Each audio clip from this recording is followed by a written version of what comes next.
You have to believe in yourself. You have to believe in that little person. You have to believe for your kids. And Initially, I started. Hey guys, it's your girl Dr. Tash where pain speaks and purpose answer. Today, I have a sensitive topic that we're going to discuss. So it's viewers' discretion.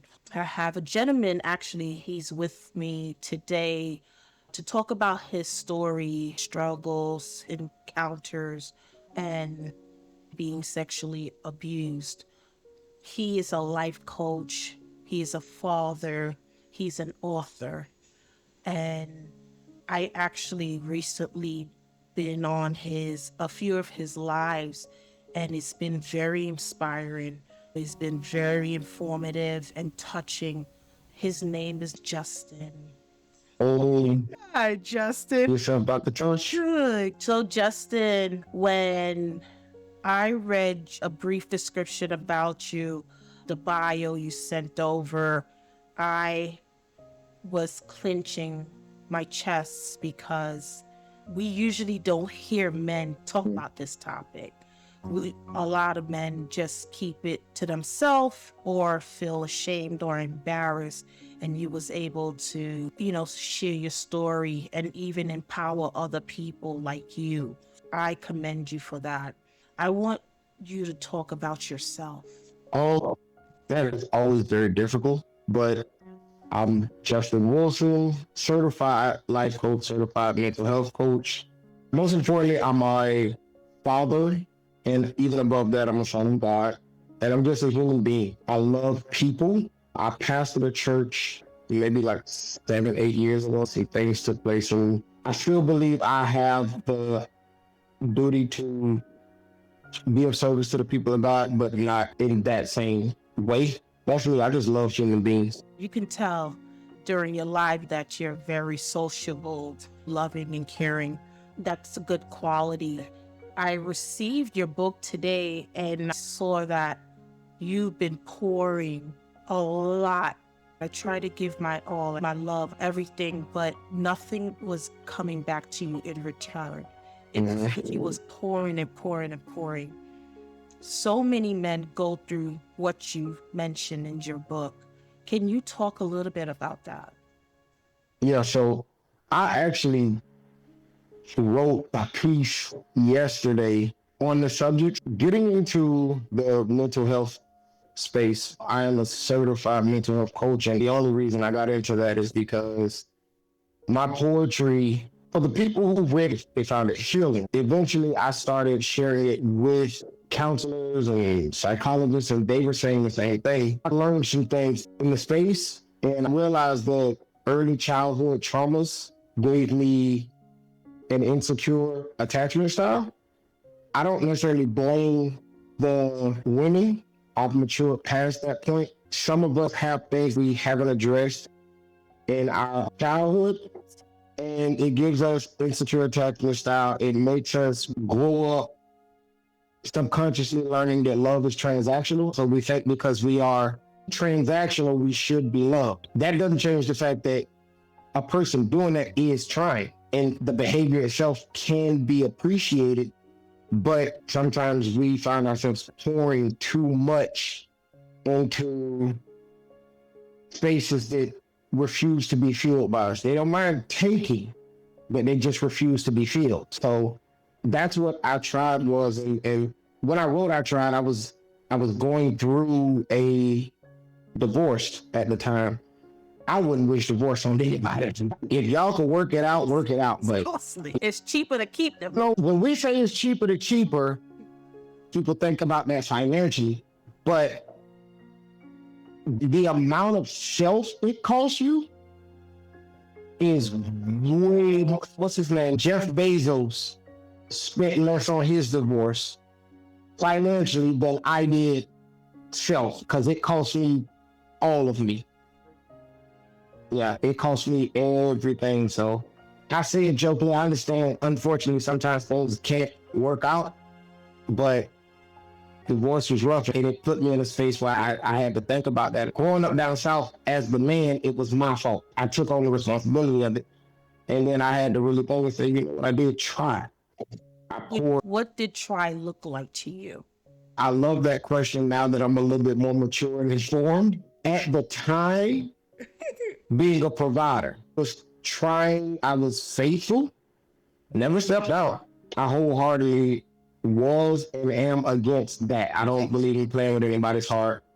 As much as I could be, I was emotionally available, but I was uninformed of even the phrase at the time. I'm certain now there were some emotional needs that I didn't meet because I didn't even know I needed to meet it. But with the information available to me at the time and from the heart, I say I tried. Now, that don't mean it was good enough. Obviously, it wasn't.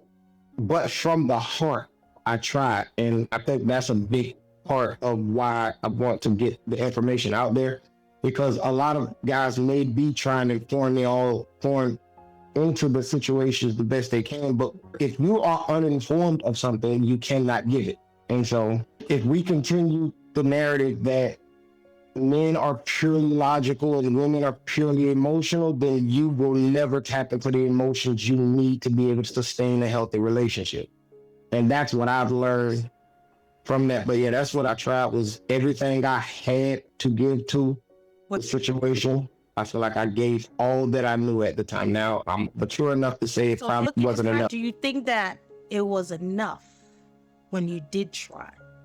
Looking back with the knowledge that you know now, because when men say they try, and I experienced it, and sometimes you got to give them grace, because them saying they're trying, sometimes it's like, you're giving me cookie crumbs in my eyes.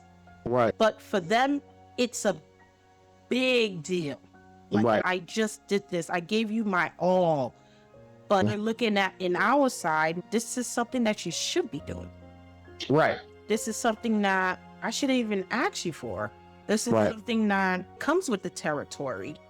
And you're making it seem like you want a brownie, like you want a cookie, you want a trophy.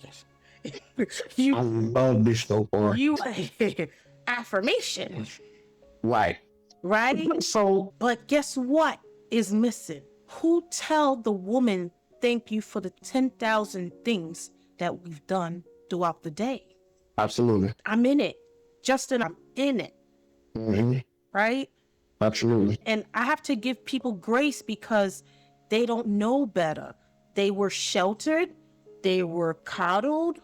Everything was handed to them. They had the Bill Cosby life. So now when they entered my life, and my life is chaos. What do I do with this? Right. When you say your life is chaos, I think that's the vast majority of people. And I think we go into relationship not realizing that what you just called chaos is pure structure to somebody else, right? And so we have, for me, I feel like I've had an imaginary idea of what it looks like rather than going into a situation with a blank slate and some fundamentals in place. You talked about where's the thank you for the woman. I was watching something and I heard a clinical psychologist talking about how as kids, we are praised for what we do. And that happens through school, that happens throughout life. You're rewarded for what you do. But then you become adults and get into a relationship and think that's supposed to go away. We've been experiencing this. Yeah. So I think one of the things that we miss, and I definitely missed it, is an area I can acknowledge. I didn't say thank you enough for just the being. You know what I'm saying? Because I got up and went to work and she got up and went to work too. She took care of kids and I took care of kids too. We both cook better. You know what? Thank you. If we are a team, then those bills that you pay and those bills that I pay are our bills. I appreciate what it took for you to be able to carry me on the phone bill, and you appreciate what it took for me to be able to carry you on the cable bill. You know what I'm saying? So I think that we don't acknowledge each other enough. There isn't enough praise and acknowledgement. I'm not a fan of entitlement, but the you're supposed to do it thing, I think that destroys relationships. like being a father. Right. You're supposed to do it. Right. Being a father, Mm-hmm. made a vow, being a husband, you're supposed to do it, Right. right? But everything in between, the person want to feel loved and accepted, and they want to feel like you acknowledge them. They don't want to feel like you're doing things in vain. You don't think the communication should happen? No, I don't think I should be telling you. Oh, not all the time. Absolutely. I think communication is key, right? Communication. Hey, Mhm. honey, I'm going to have an interview at 3.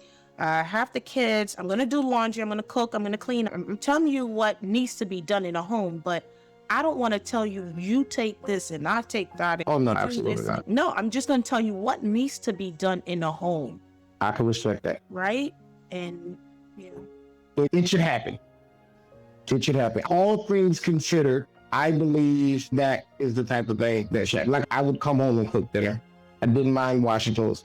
I didn't fold them yeah. because it wasn't, every time I did fold, it was like, I don't like the way you fold. I ain't fold them. Nothing else to do about. But they will be washed.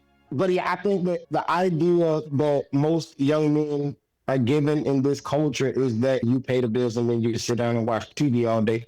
That's not reality. So much of what culture was at that time, we don't live that anymore. We don't live that. And so our women are sometimes working harder than we are. Burnt out. You know what I'm saying? Burnt out. I think that's why there should, for me, we have to figure out how to work. I never try to give a solution because a relationship is like a fingerprint. It's unique to the two people in it. Absolutely. And so we in this relationship have to figure out how to work within that dynamic that will allow for you to say, I got an interview at 3, I already took care of this. And then after you've said what else got to be done, you don't have to think about it anymore. I'll take it from there. Especially if it's something in the house, something that is right there and all you literally have to do is put your hands on it. Women are tired, men are tired, everybody's tired. Everybody's tired. It still got to get done. Yeah. And as men, I'm like, you know what, as a man, I'm raised to think that way anyway. So why does it stop with the person that I love? Yeah. Why does it stop in the household that I'm trying to build? It can't stop then. More effort should be put into the household than at the job, than anything. When you go in depth into a relationship, people become complacent. Absolutely. The chemistry dies, the romance dies. Why do you think that happens? For me, it happens because it's allowed to happen. And because the whining and dining, that's not everyday life for most people. For most people who haven't gotten to that high 6-figure money-making bracket, it's not even possible to do it as often as people would like. I also feel like this is just me and maybe my standards are low. I appreciate nothing more than just presence. I legitimately don't care where we are. If your phone is over there and my phone is over there and we are here, I'm good.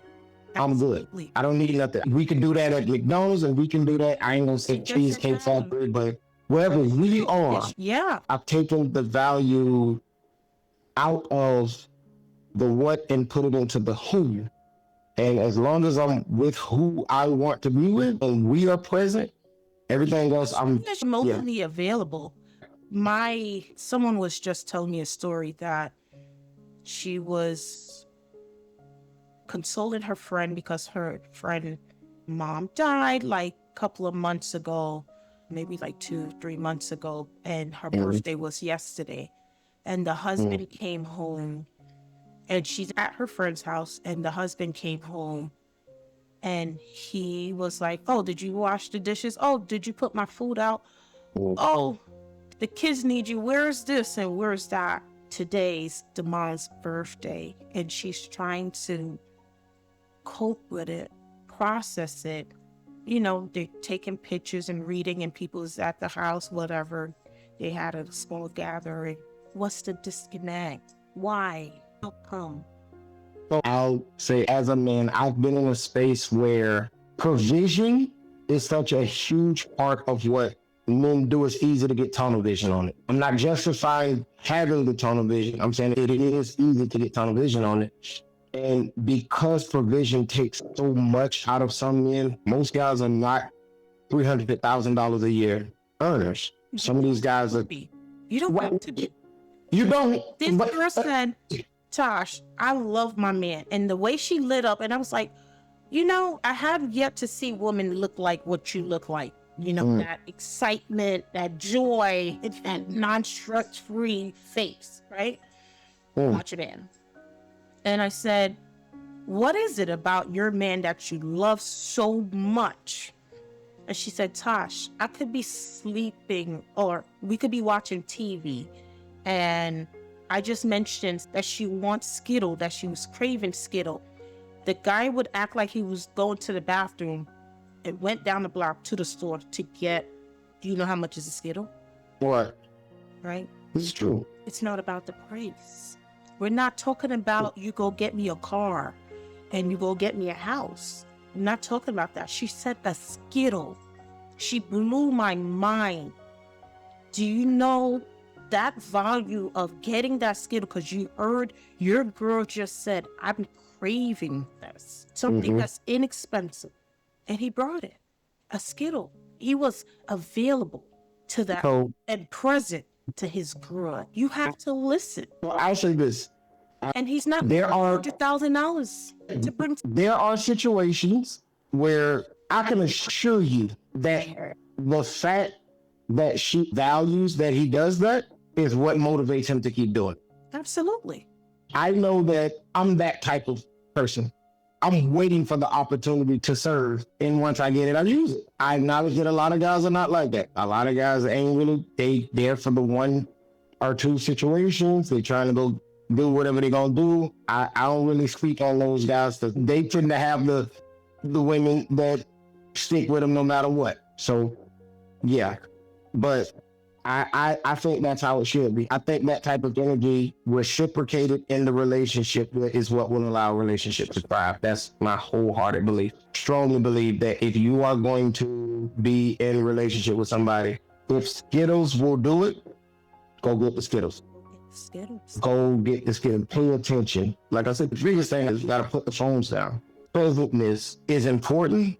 But I think everything we do has to be valued. And we don't necessarily value things the way it should. When you listen to the music don't tell you to value people. It tells you to value things, and things are out.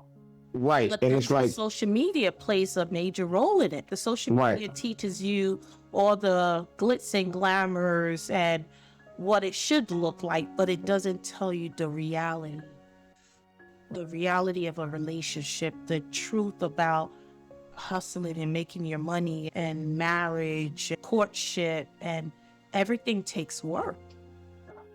it takes work. Takes work. We got to get there. Yeah, we got to get there. Not compromising. We want to give the bare minimum, and this it's not even the bare minimum. This lady said, we want to come to the table empty, like a full table, but with an empty stomach. You come into the table empty-handed, but you want to eat. I always say you can't come to the relationship like a child and expect adult results. A child comes to the table with nothing but a desire. If you want a relationship, it is just as important to know what you're willing to give as it is what you're willing to get. And I think a lot of people know what they want. Very few people have even thought about what they want to give. Yeah. And there's a price. No. Everything. Absolutely. Price. Yeah. Absolutely. People is not equipped for the price. That's the problem. Right. So they like the illusion. They like the sound of it. Be married, husband. Oh, I'm married now. It comes with a price. Absolutely. So. You got to be willing to pay it. Got to be willing to pay it. Our salvation came with a price. You think life ain't hooked up with price? Right. Right. And it wasn't a financial transaction. No. It took life to save life. It takes life to make life. Period. Yeah. What do you think like your childhood created that person to be a man that you are today, or the man that you are today? I believe my unhealed childhood created one person. Once I got over the taboo within our Black community that you don't go see a therapist, a whole nother person was created that took the pain and turned it to purpose. My childhood definitely created my attachment style. It definitely created my insecurities. It definitely created a lot of who I was at the time, but the feeling of trying to be good enough for somebody instead of being me and letting them decide if that was enough. The unaddressed childhood trauma definitely took its toll. And I definitely at this point, even as it relates to the marriage, I'm certain there were some residuals of the unaddressed childhood trauma that played a part in how it ultimately ended. You know what I'm saying? I'm pretty sure that played a part, because again, I definitely realized after going through therapy how emotionally unavailable I could be at times. And now I'm making my business to be vulnerable, because I realize there's a power in vulnerability that allows you to use the God-given emotions that everybody tells a man he can't have. And our lack of emotion as men, I think, does destroy households and relationships. I think our lack of emotion as men don't allow us to feel for the women in our lives, which can create the behavior that allows you to go out and cheat or be okay with not stepping up. And I think that emotion will work in both sides, but I speak for the brothers because I want to see us do better. If we are the men in the heads, then if we do better, everything else has to. I'm not letting anybody else off the hook. I'm just saying, for me as a man, I want to be a better man, and I want to be emotionally intelligent and emotionally available. I want to go get the Skittles when she mentions the Skittles. It goes both ways. It's not just for women. The thing is, I think women usually naturally just bring things anyway, right? For the household. I guess it depends on the age bracket. What I mentioned the other day when I had another interview with a young lady, we was like, is it okay for men to just bring us gifts when it's just a holiday and not just, it's just Thursday? So growing up, I'm getting old, but growing up in my 20s, I used to get things because it was a Thursday, inexpensive stuff. It was a Thursday. Or it was a Friday. It was a, hey, I love you day. Hey, I see you day. Hey, I appreciate day. Right. As an adult now, you only see things because it's Christmas, Valentine's, birthdays. I would say that desire and expectation was created in you as a result of the experience you had. Absolutely. What about the other person? Did they have that? You said, that's why I say you still have to. I didn't learn that. This is where the communication thing comes in, because I never got them. If I got birthday, that was cool. You know what I'm saying? But the household I grew up in, we didn't celebrate holidays. So holidays don't mean anything to me. At any time you got something, it was just because I never celebrated a holiday in my life. I don't knock it, but I think that's where I said the relationship is as unique as a fingerprint. We have in the beginning or at any point of the relationship the opportunity to create that as a part of our relationship cultural dynamic.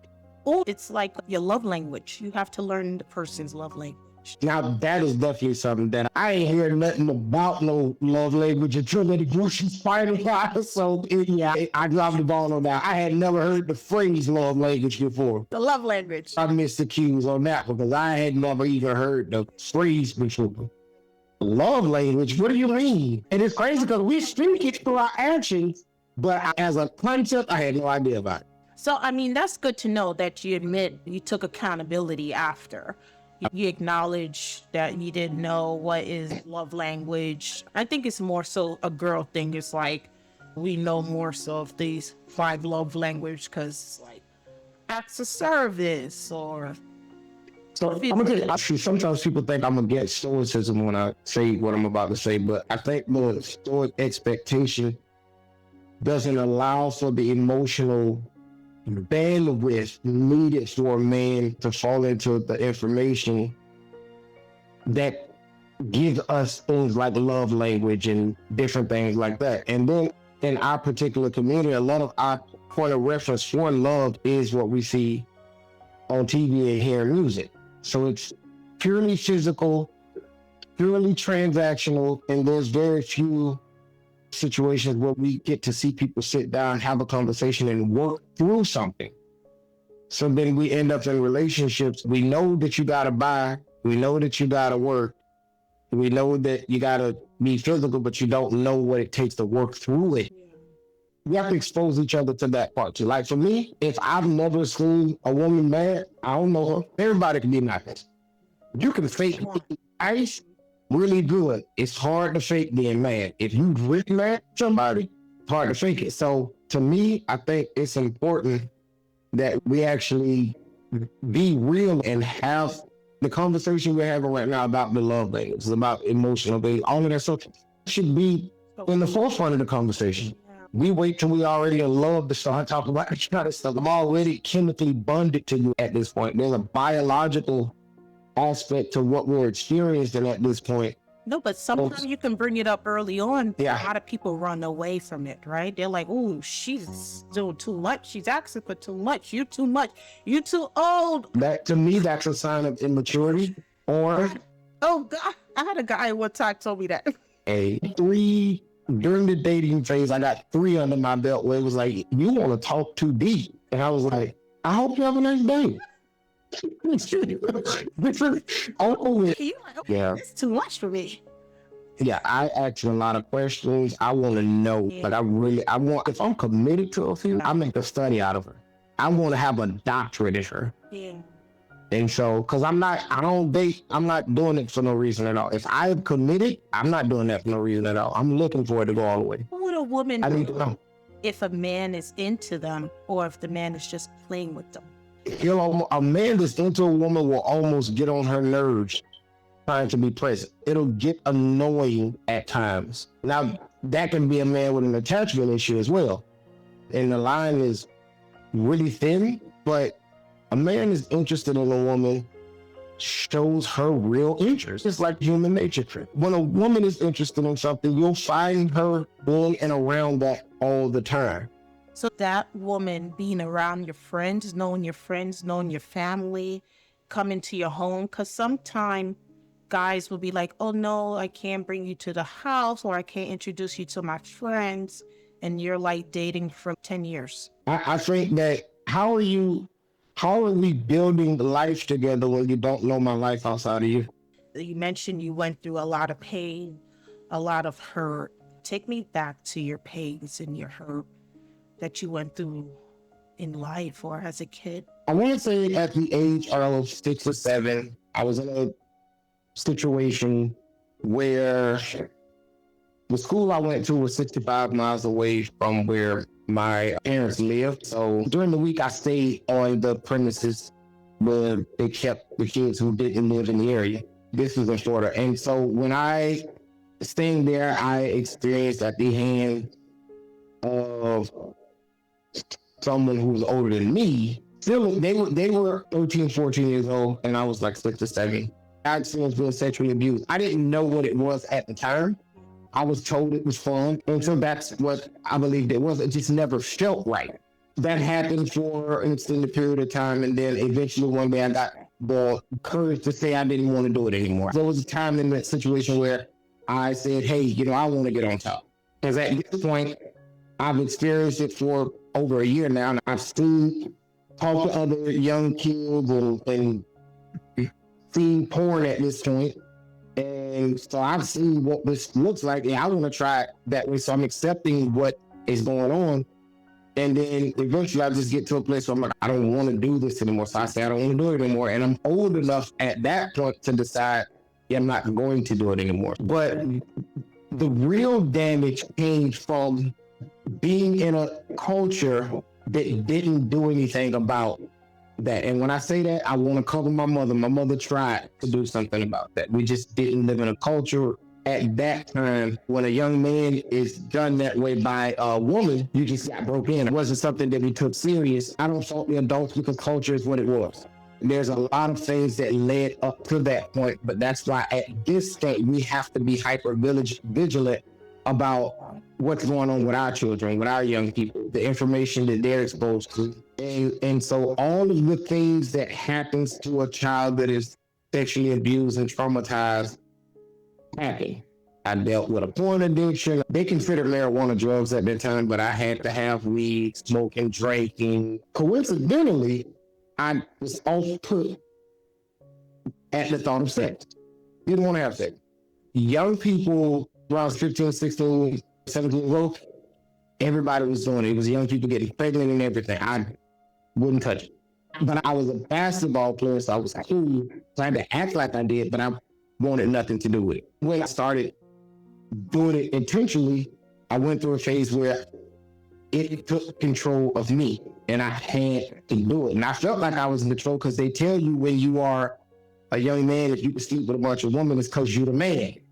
And then I believe God gave me the space to have this thought. If you have to do it, how are you in control? If you can't stop when you get ready, how are you in control? And I went through that phase, and thank God that, I wasn't dealing with therapy, but I just kind of made a decision, I'm not going to do it. And I went a long time, years, without doing anything. It just had something to do with, because my 6 and 7-year-old body was controlled, I don't like anything to control me. I don't like not feeling in control, which can be a problem in itself, because when you are in a relationship with somebody, there are times when you're going to control, and there are times when you got to be controlled. That's where the balance for things come in at. But you know what I'm saying? Like the mental health issues because of that situation, and sitting with it and thinking about it and not being able to talk about it, amongst other things in life. I think I was probably 13 the first time I made an attempt to get myself out of here. Unalive. Yeah, I made an attempt to unalive myself. And then years later, What's going through your mind that you wanted to unalive yourself? I just felt like I couldn't tell what was bothering me. And I wanted to tell somebody, but I couldn't because I was going to give up something. And I didn't know, I couldn't even articulate what it was that I was going to give up, but I just knew that culture said I shouldn't say it. I knew that culture said as a young man, what I went through was good because I just got broken early. And I couldn't say money was killing me. How old were you when you finally spoke about it? I was 14. And he acted like my mother would, like any mother that loves their child would. Went about making attempts to address the issue at that time. And that's what that was. But then telling her was me trying to find some sense of protection, but actually admitting it to myself, that happened when I was 33 years old. I was driving through Connecticut. I was working and driving through Connecticut, and I just got overwhelmed with emotion and the burden, and I pulled over on the side of the road. That morning, the morning of that happening, I kind of learned that I was going to be going through a divorce. I was an emotional wreck anyway, but that situation, for whatever reason, it just came back. Yeah. I had never admitted it to myself. I told my mother what happened. No more control. I lost control, yeah. And I pulled over and I cried out to God, and I was like, if you do not do something right now, I'm going to get out of this car and I'll jump off of this bridge. I told God what happened. I told God how I felt. I released it and I cried, and I'm surprised somebody ain't pull over that seat because I was screaming to the top of my lungs in that truck. When I finally spoke it out loud, I felt the weight of it. It lifted right then. And then 5 minutes after that, you got the book. The next poem is I apologize. I forgave me. When I wrote I apologize, I was not a mental health coach. I was not a life coach. I had not done one day of therapy, but I feel like it was God that led me to that space where I had to forgive myself. Within that same moment, I realized God had forgiven me. He forgave me for smoking, drinking, the this, the that, and I definitely had part in the marriage, not because I was married at the time. So all of this stuff that I'm holding in, you think it's doing nothing. Never said it to your wife. I told her, but again, what do you do with that? You told her during your courtship phase? Yes. Then the courtship, before I got married, I told, because for some reason, when you're in love, you want them to know everything. Yeah.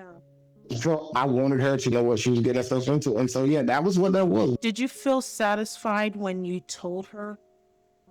I was terrified. Supported after you discussed that? No. And I understand it, because that saying I was sexually abused as a man is not something people hear every day. I knew that being sexually abused as a man very early on gave me anger issues. It took me a long time to get angry, but once I got angry, it was a problem. Because now I don't care about the consequences. Yeah. And so that's why I say having this conversation and saying this, I encourage you to say it, because it's not going to go away. I know enough about psychology to know it doesn't just go away. It eats at you from the inside out. It manifests itself in different ways. A lot of men that have terrible dispositions, there's possibly something in the background, something they were exposed to at a very young age that contribute to what you're dealing with now. When I see young men, and I used to be one of the young men that I'm willing to do anything. This is what else. Y'all want to, y'all want to do that, we do that. No regard for your life. I have two daughters. I have two daughters that were born into this world as a result of my actions. I have one daughter that came with the marriage, and then I got two daughters that went to the school my ex-wife worked at. They came to the house one day and they decided they let her leave. And to this day, I'm dad for them. So if they watch this interview, So I always 5 daughters. I got 5 daughters. So you have all girls, no boys. What No. would you tell parents or adults? What do you think that they should do better in protecting their kids from being sexually abused? Redefine respect. Only in the South, you can't talk back to a parent, to an adult. Be careful what you say to an adult. If your kid is going to come to you and tell you the truth, how they say it is way less important than the truth. Our kids shouldn't be afraid to tell us if we're wrong. They're not disrespectful for saying that we should redefine how we interpret respect in a way that allows our children to talk to us. We should be able to have conversations. I want my daughters to be comfortable coming to me when they reach that age where they are interested in boys. Oh, that's so scary. Let me tell you why I think you should make the choice. The reality is I know from experience kids have sex. They do. Intentionally, sometimes it's as a result of SA, and sometimes kids consensually have sex because they've been exposed to the information about it. They're not responsible for it, but they're exposed to the information. The fact that we know what our children listen to on the radio, that we know what they're watching on TV, we should be trying to create that responsibility in them at a very young age. They should know what this stuff is. They need to know that no matter who touches you, you tell me. Yeah.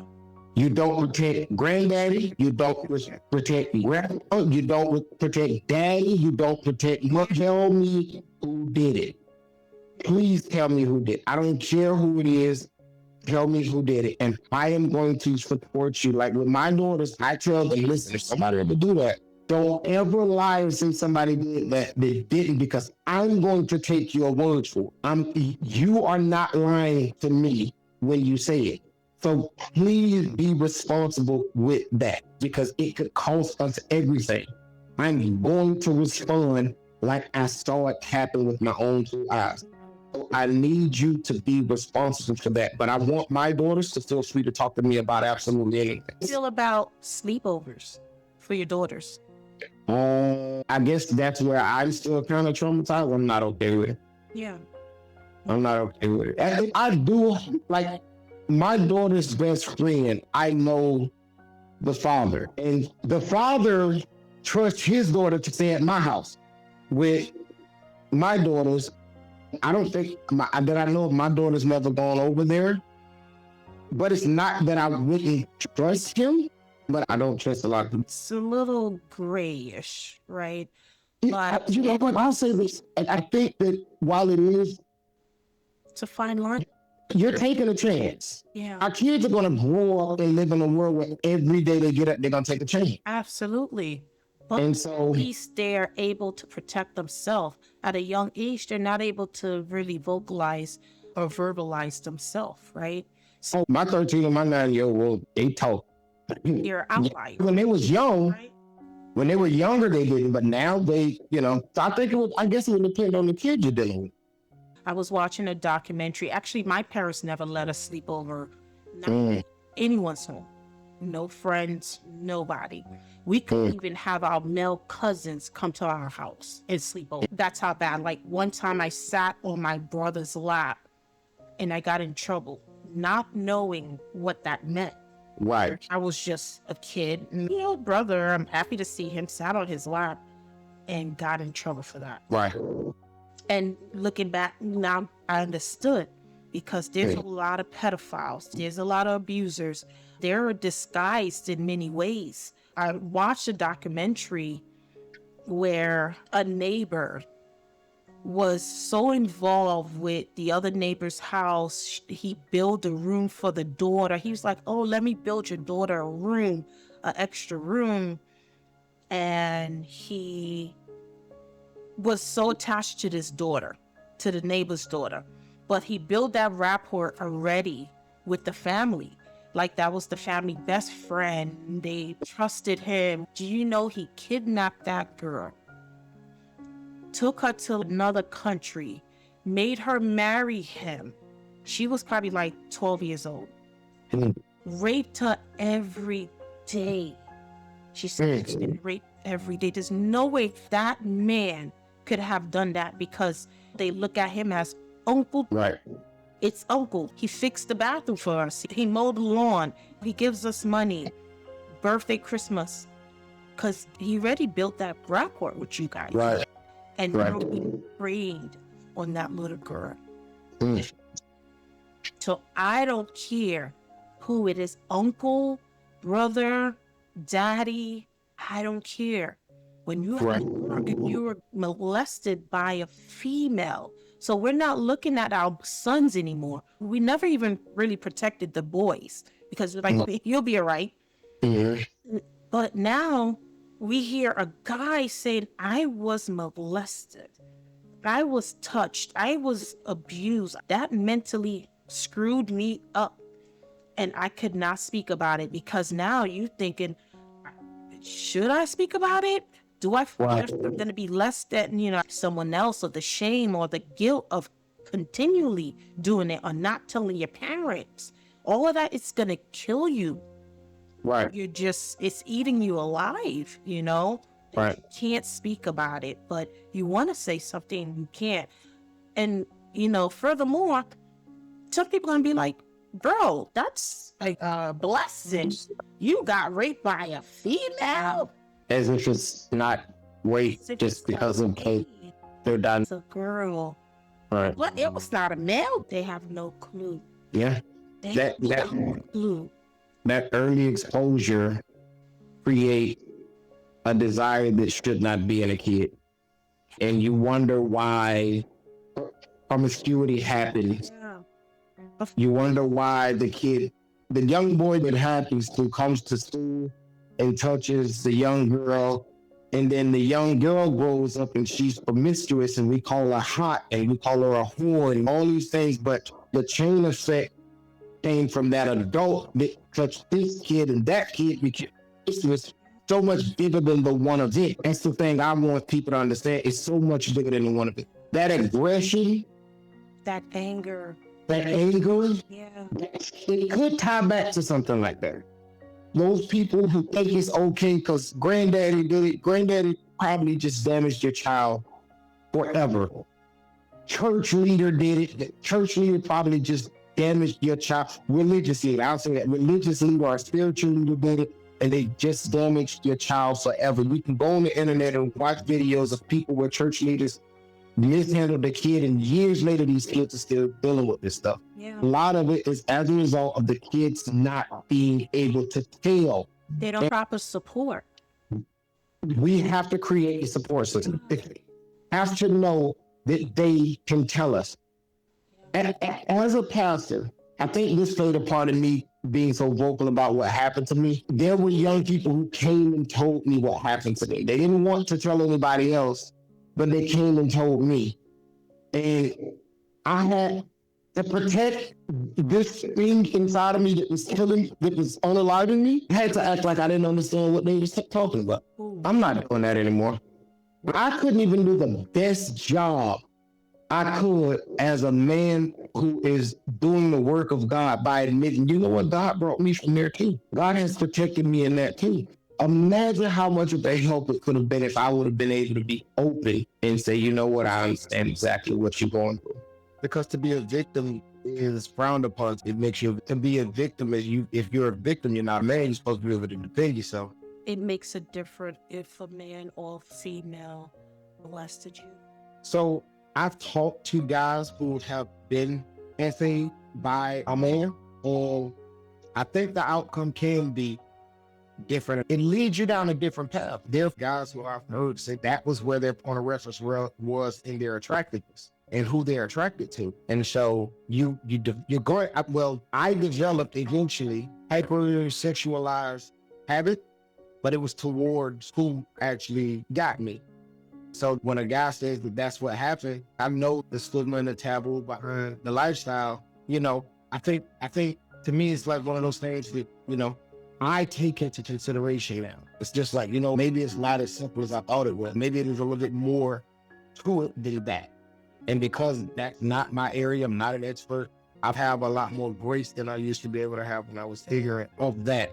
But I think it has different effects. It still leads to a victim and a predator, but who does it can have different. And then I've known situations where there are females that happen to, and rather than being attracted to a particular type of man, are fearful. Like they're women who they do it to be not attractive to guys. You know what I'm saying? And so that's why I say, for me, it's a conversation that needs to be had. It needs to be taken out of the realm of taboo so that people can get the help they need. I'm a believer like anybody else, and I know everybody want to try to pray it away.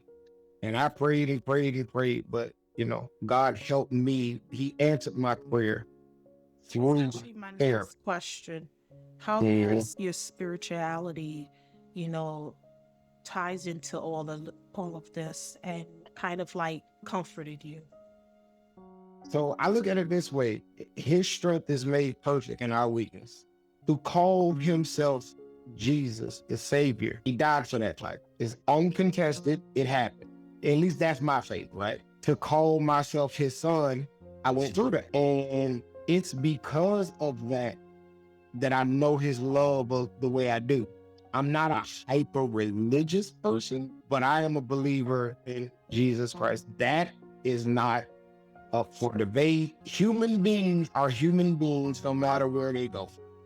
No matter what religious structure they sit in, they're human beings inside of the structure. Therefore, there's going to be problems. I'm aware of that. I don't look for perfection in humanity. Humanity is only perfect in as much as we were made by a perfect creator. Outside of that, all have issues. My faith, I believe that God used therapy to help. I believe it was a tool because there are therapists who are believers. One of those therapists who had nothing to do with me, at some point, God put it on their heart to do the studies so that one day when I was in the right space, I would come to them and get the help that I need. From the religious perspective, I hope that more people in the church will see therapy as a viable option, or at least try it. Give it a real try. Put some time in it and see what happens. What we were talking about, were you trying to protect it? Why did you protect Right. it? I think about that often. and I can't explain why it meant something to protect the person. Was it family friend? No, I mean, they were a teenager. So in a sense, they were kids. They had an undeveloped prefrontal cortex.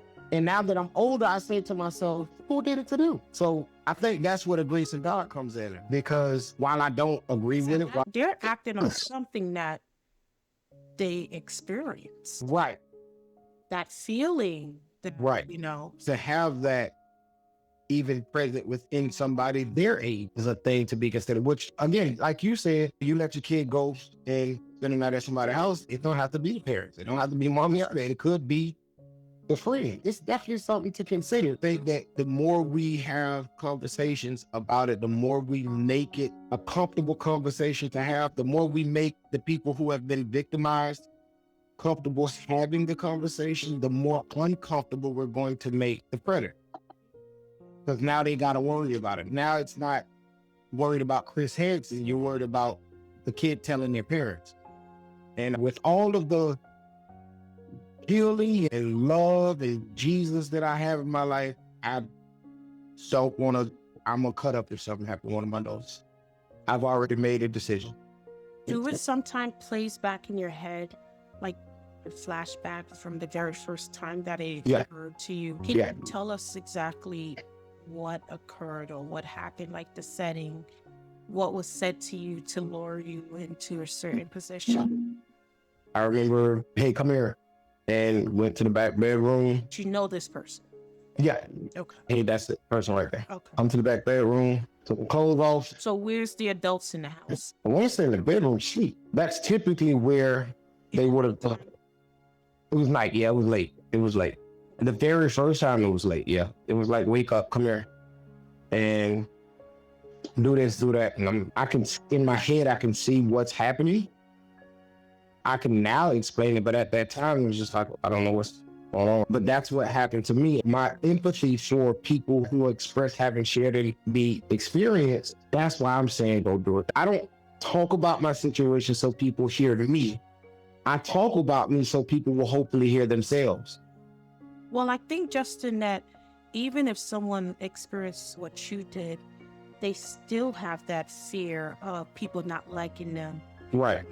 Right. It's a fear of not being wanted or accepted and always want to accommodate people. It's part of the peer pressure thing, right? Right. You want to fit in. You want to feel like you're needed. Like you said, it's a lot of transactional stuff. Mm-hmm. You become other people's resource. And that's all you are, is a resource. That is a terrible feeling. Terrible feeling. That was one of the experiences that I had going through the divorce. I don't blame it completely on people because I definitely isolated, but I also started the process of separation of everything 3 months before everything got shut down for COVID. So the phone still worked, but as far as visitation, we couldn't move at that time. So I don't hold that against people. But again, the phone still worked. And I definitely thought about jumping out the window a couple of times. Quite a few times, like that's a whole nother thing where, that's where real love and real friendship, be real with you. Obviously, anybody that's only taken from you is they're not going to say, I'm only taking from you, but that's where we have to see it and be okay with it. A person that you're pouring into, you love them. So it may be hard to let that person go, even though you're getting nothing from it. But it's not going to get better. It's no different to me than protecting the person who victimized you. That's a rough space to be in, because you'd expect with as much as you pour, at least one person will come back, and it don't. Unfortunately, won't get it. And so that's why my best friend right now is my best friend, because he poured to the point where I was tired of it. Like, bro, because when you're the giver, you're used to giving. It's so comfortable. And so when you find somebody that actually care and give to you, you got to sit in that discomfort in order to develop the ability to receive. Because if you are given, you deserve to. receive. Yeah. And we do live in a world of takers where you can get used to just being a giver.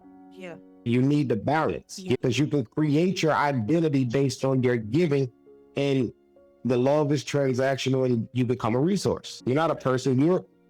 Oh, you need a ride, call so and so. You need some money, call so and so. You need food, call so and so. Because so and so will always make sure they got it.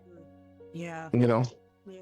That's no way to live your life. No. There you guys have it, where Justin just explained that he was sexually abused as a young kid, was very fearful to disclose that to his parents, and dealt with that into adulthood, was eating him up, something that he wanted to release but didn't know how to.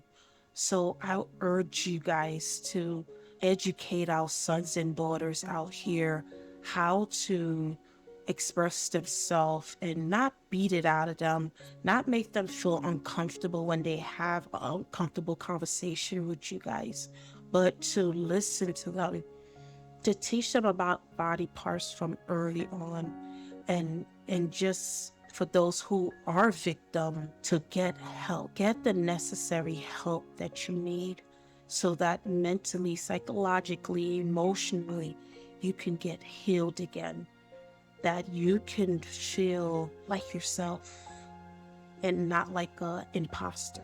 If you like what you heard today, please like, subscribe, and put a comment below. Let us know what you think and just speak on it. Speak on it and tell someone. I'm Dr. Tash, where pain speaks and purpose answer. I want to thank you, Justin. Yes, thank you for having me. Bye, guys. You have to believe in yourself, believe in that little person, believe for your kids. Initially, I started.